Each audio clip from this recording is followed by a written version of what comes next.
Le Burkina Faso a besoin de 60 milliards de francs CFA pour l'organisation des élections à venir et c'est maintenant qu'il faut commencer à mobiliser cette somme. Et le Burkina compte aussi sur ses partenaires. C'est la raison pour laquelle le Premier ministre séjourne actuellement en Turquie. Et puis l'affaire des canettes périmées continue de défrayer la chronique au Burkina Faso. Lors du Conseil des ministres de ce mercredi, le sujet a été largement évoqué. Vous entendrez dans ce journal les réactions de quelques membres du gouvernement. Voilà pour la une de cette édition sur la RTB. Bienvenue à toutes et à tous et merci de nous suivre. Mais pour commencer, rendons-nous au palais de Kosiam où le président du Faso a reçu en audience ce mercredi une délégation de l'UNESCO, de la CENSAD et de la Fondation Ansadel. C'est une visite de courtoisie que cette délégation est allée faire au président Michel Kafando, a précisé que les membres de cette délégation sont à Ouagadougou dans le cadre d'un séminaire sur le renforcement des capacités des acteurs de la transition au Burkina Faso. On fait le point de cette audience avec Ernest Kambiri. L'UNESCO, la CENSAD, la Fondation allemande Anseldel sont les trois organisations internationales dont les envoyés sont reçus ici au palais de Kosiam par le président du Faso. Sujet abordé au cours de cette audience, la réussite, la transition par l'instauration d'un débat entre les acteurs impliqués dans le processus.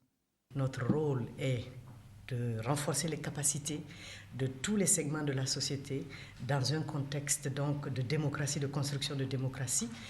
Le représentant de la CENSAD a quant à lui mis à profit l'entretien avec le président du Faso pour féliciter l'exécutif de la transition et lui exprimer le soutien de la communauté pour que la transition se déroule au mieux et que les conditions optimales soient créées pour la réussite des élections démocratiques, libres et transparentes envisagées. Nous avons également mis à profit cette audience pour rendre compte au chef de l'État, qui est membre de la conférence des chefs d'État de la CENSAD, des activités que réalise le secrétaire général de la CENSAD en application d'instructions reçues de la conférence des chefs d'État et du président en exercice de la CENSAD, Idriss Déby Itno. Et ces prescriptions, ces instructions portent sur la redynamisation de la CENSAD à travers un traité révisé qui a été adopté par les chefs d'État à N'Djamena, traité révisé qui est en phase de ratification. Nous avons à cette date 8 ratifications, 8 États dont le Burkina Faso qui a ratifié et très bientôt donc à l'initiative de Sa Majesté le roi Mohamed VI du Maroc, les 24 chefs d'État de la CENSAD vont se retrouver au Maroc pour le sommet de la refondation, de la renaissance de la CENSAD.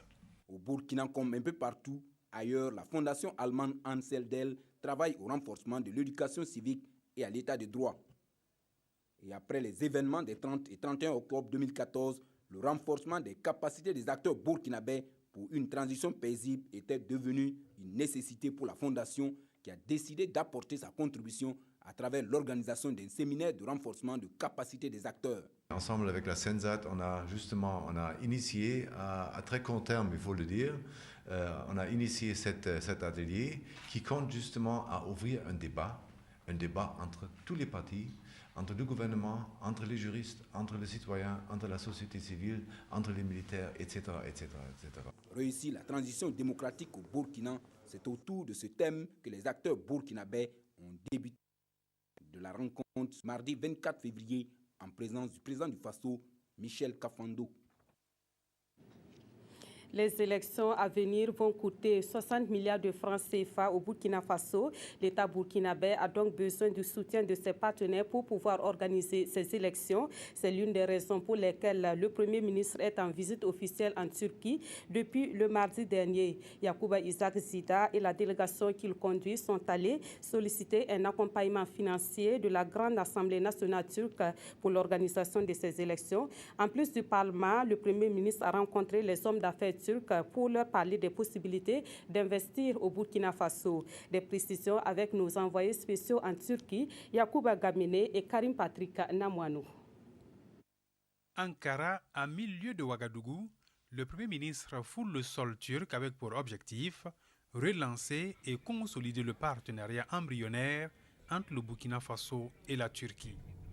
Les relations diplomatiques ont été renforcées par l'installation d'ambassades en 2013 et 2014. Cette année, les autorités de la transition ont le regard tourné vers l'organisation d'élections en 2015. des milliards sont nécessaires pour leur effectivité. L'État burkinabé jouera sa partition, mais appelle la Grande Assemblée nationale de la Turquie à la rescousse. Le budget de ces élections a été déjà élaboré et qui table sur un budget d'environ 60 milliards de francs CFA.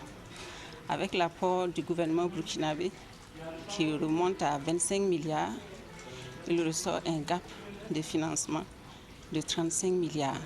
La représentante des députés turcs a reçu les détails du budget des élections. Elle s'est engagée à les remettre aux autorités turques. De la Grande Assemblée nationale turque à la rencontre d'échange avec les hommes d'affaires, l'opération de charme continue. Les opérateurs économiques dont la majorité connaît le Burkina Faso ont déjà leur centre d'intérêt. L'agriculture, les logements sociaux, l'énergie solaire et les mines. Ils demandent par ailleurs l'allègement des mesures administratives. Bureaucratique. On n'arrive pas à avoir une suite après avoir déposé des demandes, c'est-à-dire l'autorisation de la création de l'entreprise, les visas, comme avoir une garantie de l'État pour vraiment investir, sécuriser les investissements au Burkina. Appellent aussi de leur vœu l'engagement de l'État burkinabé à leur côté pour construire un centre commercial turco-burkinabé. D'autres idées seraient en cours de matérialisation. L'État burkinabé s'ouvre aux investisseurs turcs avec à la clé des mesures sécuritaires. Nous avons rassuré ces investisseurs quant à la sécurisation de leurs investissements et aussi quant à la célérité dans le traitement des différents dossiers d'autorisation et création d'entreprises. Le Premier ministre, durant son séjour, est allé rendre un hommage au père fondateur et le premier président de la République turque, Mustafa Kemal Atatürk. Cette visite aux sources de la nouvelle Turquie est un symbole de reconnaissance et d'hommage qu'a voulu témoigner le Premier ministre à un peuple dont l'histoire pourrait être une source d'inspiration aux Burkinabés résolument engagés vers la construction d'un développement solidaire bâti sur la paix, la justice et la fierté nationale. Revenons au Burkina Faso pour parler de cette conférence internationale que l'ONG Diakonia organise pour une transition apaisée. Des responsables de la Commission électorale nationale indépendante et des organisations de la société civile prennent part à cette conférence. L'objectif est d'accompagner ces acteurs dans la mise en pratique d'un dispositif de veille pour un retour à une vie constitutionnelle normale au Burkina Faso. À cette conférence, 7 pays africains sont venus partager leurs expériences en la matière. Plus de précisions avec Yolande Lompo. Capitaliser les acquis à hauteur des attentes des populations pour des résultats acceptés de tous, c'est l'ambition affichée par la Commission électorale nationale indépendante et les organisations de la société civile. L'ONG Diakonia les accompagne dans la mise en pratique d'un dispositif de veille électorale pour prévenir les risques de violence, de corruption et de dysfonctionnement. Et l'observation électorale ayant plusieurs facettes, 7 pays expérimentés dans le monitoring des élections vont partager leurs expériences avec le Burkina Faso à cette rencontre. Les élections d'octobre 2015 ont pour défi principal de permettre de restaurer la confiance des gouvernés en la démocratie et en l'état de droit. Conformément à sa démarche participative et inclusive, Diakonia a permis à chaque composante de la gouvernance administrative et politique d'échanger et de faire des propositions d'actions concrètes. Ces élections à venir devraient renforcer la cohésion sociale et la CENI, qui est au cœur de ce dispositif, s'apprête à relever les défis avec le soutien du Conseil national de la transition. Le Conseil national de la transition, dans sa dynamique partenariale avec Diakonia, sera dès le début de la semaine prochaine en conclave pour analyser le projet de révision du code électoral pour s'assurer qu'il reflète les aspirations de toutes les composantes, répond aux standards formels et institutionnels et garantit des mécanismes réalistes et réalisables. Ces actions sont soutenues par la Suède et devront permettre aux différents acteurs du processus électoral de jouer efficacement leur rôle en vue d'accroître la transparence et la crédibilité des élections à venir pour une démocratie consolidée.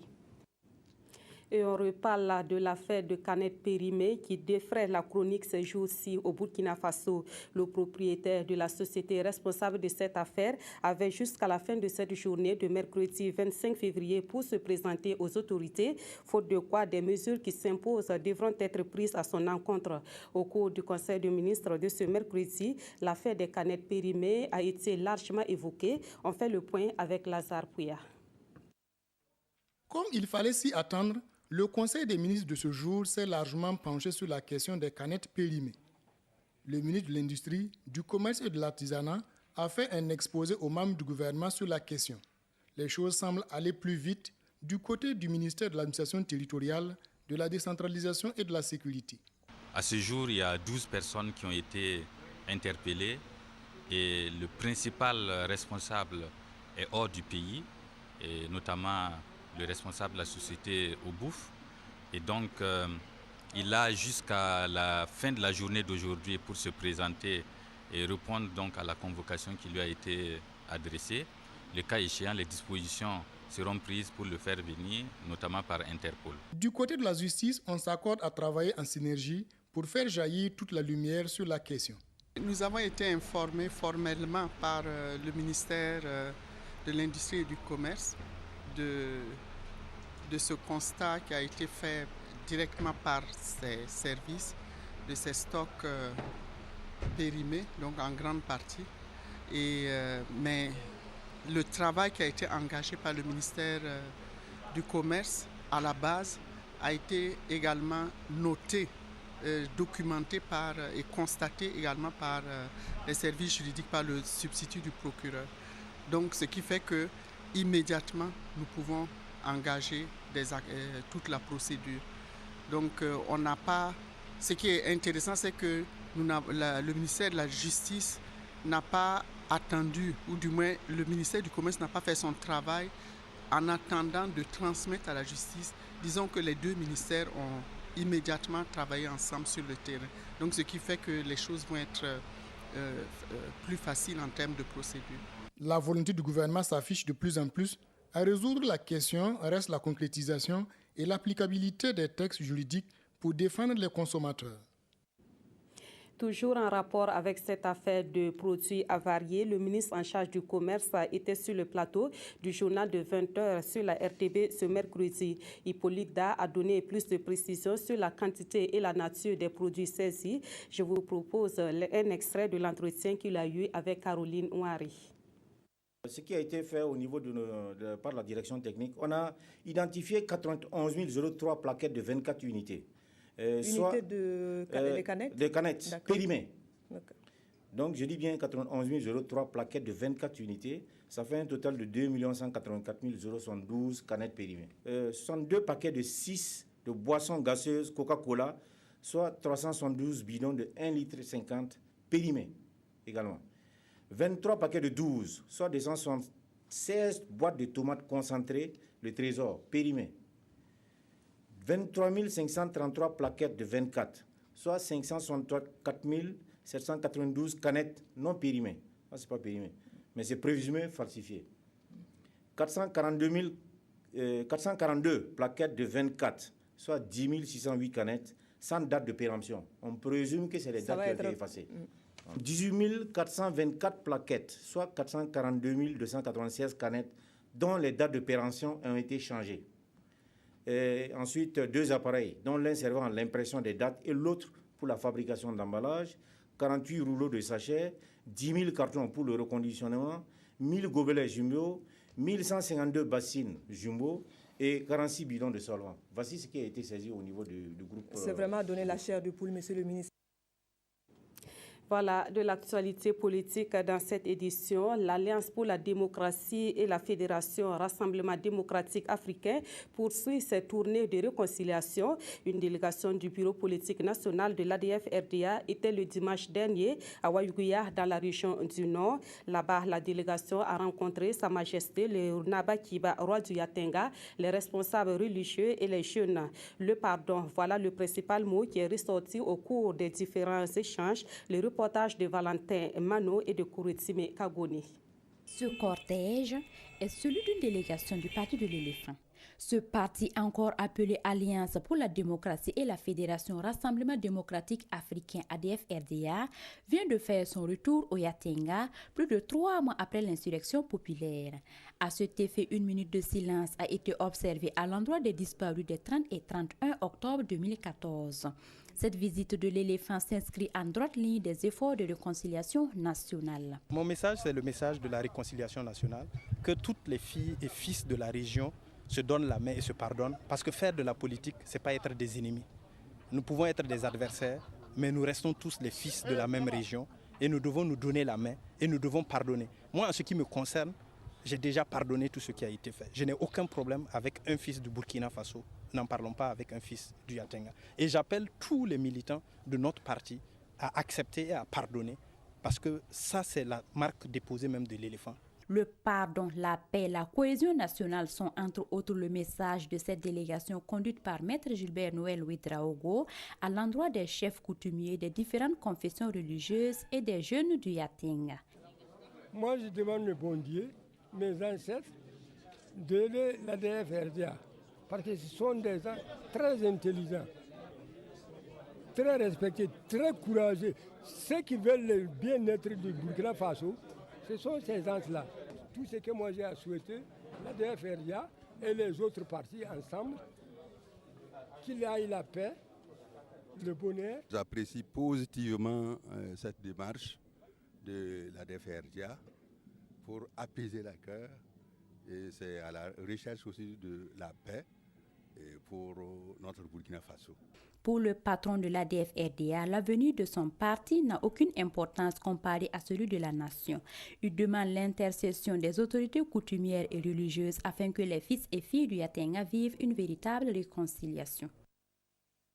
À Koudougou, dans le centre-ouest, la dépénalisation des délits de presse a fait l'objet d'une rencontre organisée par le ministère en charge de la communication. La rencontre qui s'est tenue du 24 au 25 février a réuni les responsables du Conseil supérieur de la communication et des organisations professionnelles de médias. C'est une rencontre au cours de laquelle ils ont mené la réflexion sur 2 avant-projets de loi portant réglementation de la communication audiovisuelle et de la presse écrite. Sur place à Koudougou, le reportage de Jonas Wemba.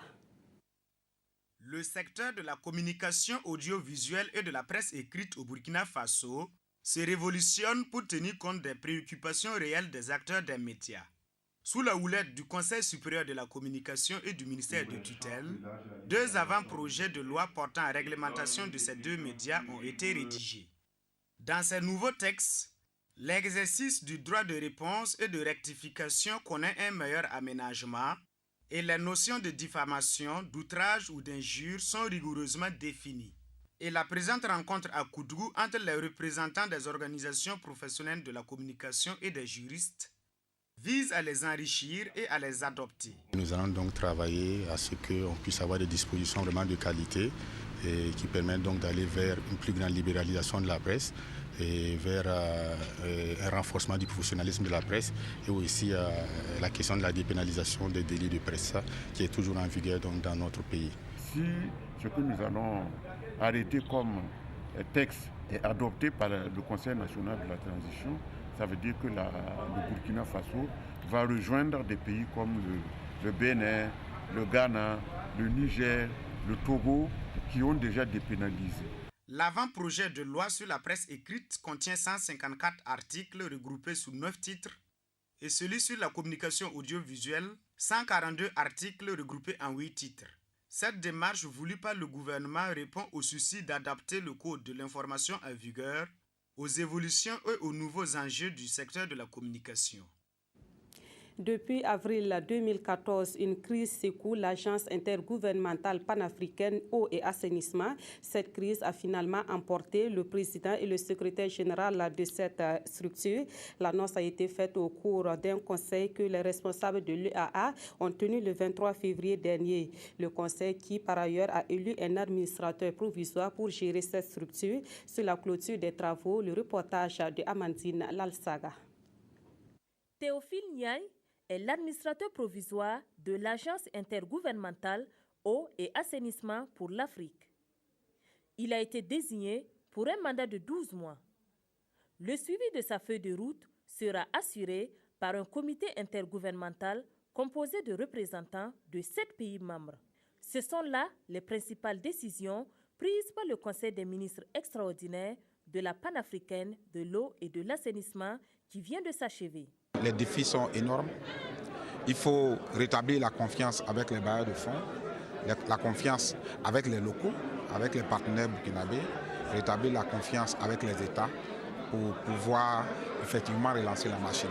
Le Conseil a par ailleurs mis fin aux fonctions du secrétaire exécutif Idrissa Doucouré, contesté par le personnel pendant la crise qui a secoué ces derniers temps l'agence. Basile Antaganakuna du Cameroun a également été déchu de la présidence du Conseil. Une fonction qui sera désormais assurée par le Burkina Faso pour cette période transitoire. Nous allons récupérer ces gens, nous allons les réintégrer. Mais aussi faut-il rassurer ajouter peut-être, nous allons tenter d'éponger les arriérés de salaire et c'est ça à quoi nous allons nous atteler. Les ministres et partenaires techniques et financiers de l'institution se sont offusqués de la gestion de l'agence par l'ancienne équipe dirigeante. Ils exigent que toute la lumière soit faite et que les responsabilités soient situées. Un audit financier et organisationnel a d'ailleurs été proposé comme suite à donner. Que les audits qui ont été proposés soient faits et que chacun sache maintenant qu'est-ce qu'il faut faire pour éviter encore que des sous qui sont destinés à des populations démunies se retrouvent autre part. Créée en 1988, l'Agence de l'eau et de l'assainissement pour l'Afrique regroupe 36 pays. À la suite de la crise, les bureaux de l'ex-CREPA avaient été fermés. Et pour la reprise des activités, le Conseil souhaite la contribution financière des pays membres et le renouvellement de l'engagement des partenaires techniques et financiers.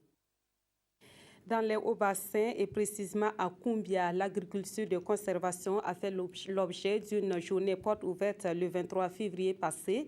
L'agriculture de conservation est une technique qui est apparue aux États-Unis dans les années 30 et qui est appliquée au Burkina Faso depuis 2011. Sa particularité est qu'elle permet d'améliorer les rendements agricoles malgré les conditions climatiques difficiles. Plus de précisions avec Kadou Romenki. Ce film retrace l'historique de l'agriculture de conservation. Une agriculture qui vise à limiter l'insécurité alimentaire et à réhabiliter les sols tout en tenant compte des aléas climatiques. L'agriculture de conservation se définit comme une technique culturelle fondée sur 3 principes de base. La couverture permanente du sol qui permet de conserver l'humidité, le travail minimal du sol qui implique moins de labour, donc moins de travail aux producteurs, et le système de rotation et d'association de cultures. Une technique culturelle qui fait ses preuves depuis 2011 dans les villages de Koumbia, Sindri et Yilou. Quand j'ai commencé à faire le paillage, j'ai vu que j'ai beaucoup de rendement. Puisque je peux avoir 5 charrettes par année. Mais ça ne vaut pas 1 hectare. Il y a la fertilité du sol et aussi il y a le meilleur rendement. Pour cultiver aussi, c'est facile à cultiver, donc ça ne fatigue pas beaucoup. Avec ces conseils, on arrive à étendre maintenant la paille, les réduire maintenant sur des parcelles de serre. Ça renforce maintenant l'humidité. Après les pluies, seulement le ruissellement d'eau calme l'eau pour ne pas amener la bonne terre sur la parcelle. Même les fines pluies, maintenant si vous semez, il y a de bonnes germinations. Des témoignages qui font la joie des partenaires du projet. C'est vraiment un plaisir de voir qu'il y a des exploitants qui ont mis en pratique cette activité d'agriculture de conservation. Et en fonction des témoignages qui ont été donnés dans la salle, pour nous, ça veut dire que nous avons réalisé quelque chose. Mais une difficulté demeure cependant. C'est la contrainte liée à la conservation de la biomasse eu égard au feu de brousse et à la divagation des animaux. Restons dans le domaine de l'agriculture pour dire que la 2e édition de la foire agro-silvopastorale de la région du Centre a pris fin le dimanche dernier. C'est la commune rurale de Kienfangé qui a abrité cet événement entre acteurs du monde rural. Ce fut une occasion pour ces acteurs d'exposer leur savoir-faire pendant 4 jours. La cérémonie de clôture a été marquée par la remise de prix aux meilleurs exposants. Le reportage de Jérôme Tsendrebego et de Estelle Judith Assorba. Ils Ils étaient 42 exposants à se partager 27 charrettes, 57 brouettes, 10 charrues, des accessoires, des pioches, des pelles et bien d'autres outils de production dans 6 filières de compétition, à savoir le lait, le maraîchage, l'élevage, le riz, le niébé et l'artisanat. La multiplicité et la diversité des prix mis en jeu pour cette deuxième édition de la foire agro-silvo-pastorale de la région du Centre tient du redimensionnement de cette rencontre entre acteurs du monde rural. C'était d'abord une foire communale. Finalement, nous avons touché toute la région, ça veut dire les 6 communes. Nous voyons qu'il y a des gens qui sont venus de 3 régions, la région du Nord, la région du Sud-Ouest et puis la région du Sahel. Il y a eu de grandes communications, 6 communications au total, et les gens ont vraiment participé. Les bienfaits de la foire agro-silvo-pastorale de la région du Centre pour le monde rural ne sont donc plus à démontrer. C'est pourquoi elle bénéficie d'un engouement grandissant de l'accompagnement de personnalités. La promotion des filières agro-silvo-pastorales constitue une option de la politique nationale de Burkina. Et je pense qu'il convient de soutenir vraiment cette politique-là à travers des foires comme ça qui sont des cadres d'échange d'expériences, de renforcement des capacités des producteurs et surtout de promotion des produits du terroir. Les 18 meilleurs exposants ont reçu chacun 25 000 francs CFA et un sac de riz de ce fils de la région qui ne cesse de magnifier l'œuvre de l'Association pour le développement du monde rural ADMR. Nous apprécions toujours les organisateurs. Parce qu'il faut avoir des vrais initiateurs pour accompagner les paysans. Sans ça, c'est très difficile. Émerger toujours comme la courbe de participation de cette foire, passée de 34 stands en 2014 à 78 en 2015 et qui espère encore plus en 2016. C'est la fin de ce journal. Merci de l'avoir suivi. Excellente suite de programme sur nos antennes et à demain.